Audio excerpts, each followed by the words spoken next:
Olá, terceiro ano, tudo bem? Nós vamos continuar nesse capítulo, na verdade são os últimos vídeos relativos a essa parte geral de recursos, né? Quando nós aprendemos toda a mecânica que vai nos ajudar a compreender a sistemática de qualquer dos recursos que nós começaremos a ver em seguida. O assunto de agora são chamados efeitos recursais.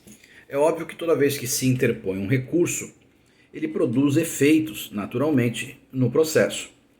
E o primeiro efeito essencial, fundamental, que nós já vimos em estudos anteriores, é justamente o efeito que faz com que a coisa julgada não ocorra. Vocês lembram que a coisa julgada é aquele fenômeno que surge quando determinada decisão se torna imutável.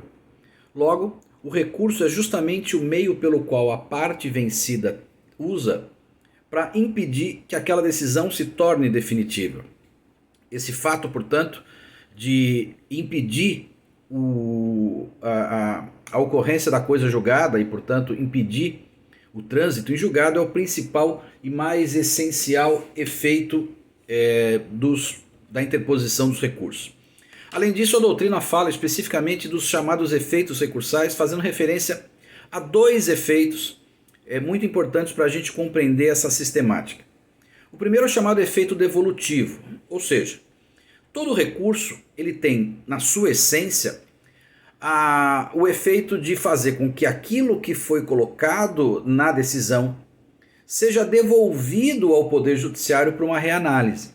O efeito devolutivo é essa condição de que uma determinada matéria já decidida volte a ser decidida mais uma vez pelo órgão revisor. Portanto, o efeito devolutivo é essa ideia imaginada de que o órgão que decide entrega e o recurso faz com que isso seja devolvido ao Poder Judiciário.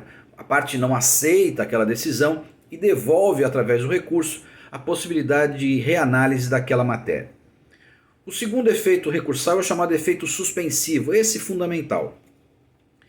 O efeito suspensivo é aquele efeito que fará com que a decisão fique temporariamente sem produzir eficácia.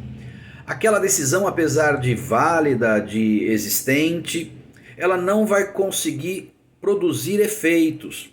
E o que impede que uma determinada decisão, já proferida e publicada, produza efeitos, é justamente a interposição de um recurso com efeito suspensivo. Os recursos, em regra, não têm efeito suspensivo. O único recurso que tem ordinariamente, portanto, já como regra geral, efeito suspensivo é a apelação.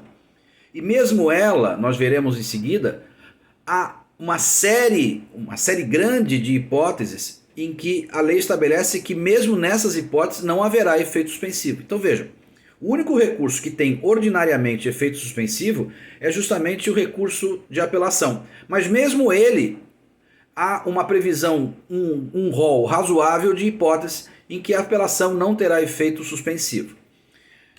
Veja, o efeito devolutivo todo recurso tem, porque essa é a essência do recurso, devolver. Mas o efeito suspensivo é uma escolha do legislador.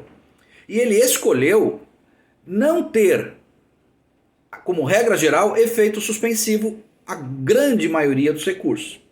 Entretanto, o artigo 995, que diz os recursos não impedem a eficácia da decisão, ou seja, não terão efeito suspensivo, só terão efeito devolutivo, salvo quando a lei ou uma determinada decisão judicial estabeleceu o contrário. E esse mesmo artigo 995 estabelece uma alternativa.